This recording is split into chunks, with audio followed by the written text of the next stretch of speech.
আসসালামু আলাইকুম। আমি আছি এখন নরসিংদী রায়পুরা বটতলা বৈশাখী মেলায়। এটা কিন্তু খুব প্রাচীন একটা মেলা আর কি। প্রতি বছরই কিন্তু বৈশাখী মেলা হয় এখানে।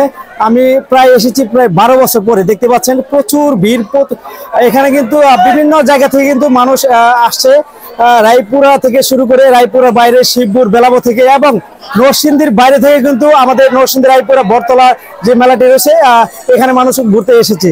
আপনারা এখন দেখানোর চেষ্টা করব বটতলা বৈশাখী মেলায় কি কি রয়েছে। সাথে থাকুন আর আমাদের সাথে স্কিপ না করে পুরো ভিডিওটা দেখতে থাকুন। মেলার প্রথম দিকে দেখতে পেলাম যে মাটির যত জিনিসপত্র আছে এগুলো বিক্রি করছে। আসলে এটা হলো একটা ঐতিহ্য, মাটির জিনিসপত্র। বিশেষ করে মাটির যে ব্যাংকটা আছে এটা আমার খুবই পছন্দের একটা জিনিস। আগে ছোট সময় যখন মেলা যেতাম তো প্রথমে আমার পছন্দ ছিল মাটির ব্যাংক। এগুলোতে আমি 1 বছর টাকা জমিয়ে তারপর 1 বছর পরে ভাঙতাম। দৈনন্দিনের চিত্র এটি। বিভিন্ন মেলায় গেলে প্রায় দেখা দেখি এরকম ঝগড়া শুরু হয় মেলার মধ্যে। আসলে ঝগড়া মেলার মধ্যে করা ঠিক নয়, কারণ বিভিন্ন জায়গা থেকে মানুষ আসে, এগুলা মেলার জন্য একটা বিভ্রান্তি সৃষ্টি হয়। আমি আসলে এসেছিলাম বিকালে মেলাতে। আসলে বিকালবেলা কিন্তু প্রচুর ভিড় থাকে।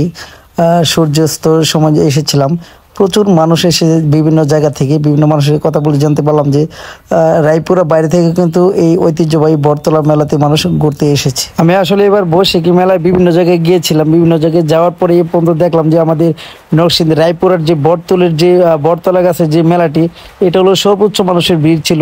এখানে পা রাখার মতন কোনো জায়গা ছিল না। প্রচুর মানুষ আর কি। আপনারা দেখতে পাচ্ছেন যে হাঁটতে কষ্ট হচ্ছে, এরকম প্রচুর মানুষ হয়েছিল। কারণ এটি হলো আপনার একদিনের মেলা, শুধুমাত্র বৈশাখের দ্বিতীয় দিনটি এই মেলাটি বসে। মেলার মধ্যে দেখলাম একটা আর্টিস্ট একটা স্টল নিয়েছে, বিভিন্ন মানুষের মুখে আর্ট করে দিচ্ছে।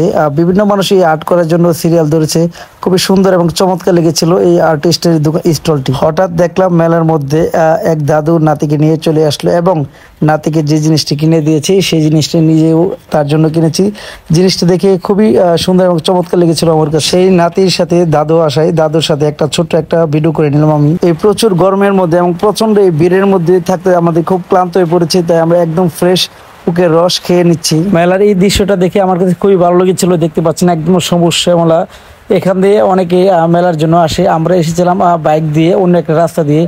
এই যে বট গাছটা দেখতে পাচ্ছেন, এই বট গাছের নিচে কিন্তু প্রতি বছর বৈশাখ দ্বিতীয় দিন এই মেলাটি বসে এবং বিভিন্ন মানুষ এখানে বিভিন্ন খেলাধুলা নিয়ে ব্যস্ত রয়েছে।